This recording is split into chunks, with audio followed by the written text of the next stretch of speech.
And once you get into a half an inch of ice or more, it falls into the crippling category, and we saw 7/10. And even though the ice is gone, there's a lot of damage left behind. I spoke with Alison from Texas A&M Forest Service, and she'll give us some safety tips as the cleanup is in full swing. The ice is gone, but there's still a lot of damage left behind, and I'm here with Alison from the Texas A&M Forest Service to give us some safety tips as the cleanup is in full swing. Thank you for joining us, Alison. Yeah, thank you for having me. I'm happy to help share some insights with your viewers about how we can stay safe while cleaning up some of the mess from the storm. Yeah, and there is a lot to clean up. And what's one of the more important things you want people to keep in mind? Sure. I think the thing that I want everyone to keep in mind is safety and safety first. So I have seen limbs still hanging off of trees. I see trees that have sort of started leaning but not quite fallen over, or splitting and not quite fully split. So be cautious as you are in and around trees. If you don't feel that you are capable of, cleaning up the debris on your property, consult an expert, consult a certified arborist to help you clean up some of those trees. Yeah, it's a good idea that if you don't feel comfortable, to get an expert. And as people start removing the trees and the limbs, is there anything that they can do to help their tree heal? Yeah, so right now I think the main focus would just be on cleaning up the trees to a point where they're safe, removing those hanging limbs, removing some of the debris that might be on the roads or blocking their driveway or in contact with their house. Later on, we can come back and, potentially clean up some of the broken limbs in the form of making proper pruning cuts. That's something that some people might be familiar with, but for others, it would involve consulting with a certified arborist again to get their tree sort of cleaned up after the initial response is complete.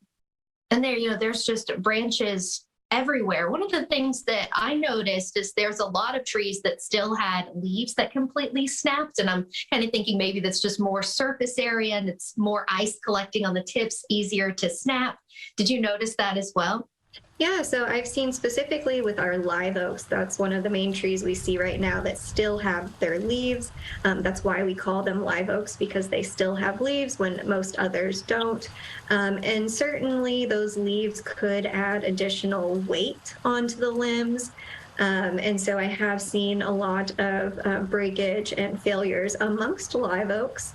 We do also, though, have a ton of live oaks in central Texas, but I've also seen this damage on all different kinds of trees, even those without leaves. Yeah, I've got damage in my yard. I know a lot of us do. And I know we're kind of saying how safety is the most important thing. Do you have any more safety tips that you'd like to share?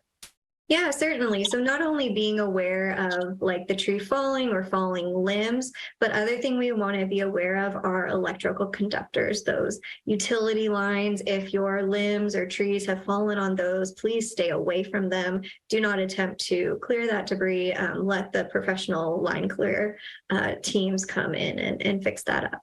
There wasn't really much that could be done immediately before this storm happened to make trees safer. But thinking long-term, thinking big picture for potential future storms, some things that you could do is pruning your tree to improve structure.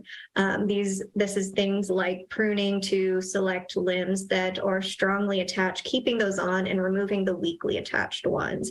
But that's something done over the long term that we can start thinking about, as well as when it comes to planting trees. Keep in mind the mature height of the tree at time of planting. So really do not plant any tree larger than what we consider a small tree in and around power lines. Yeah, all of those are really good tips and just to keep in mind while moving forward. Thank you so much, Alison, for joining us today.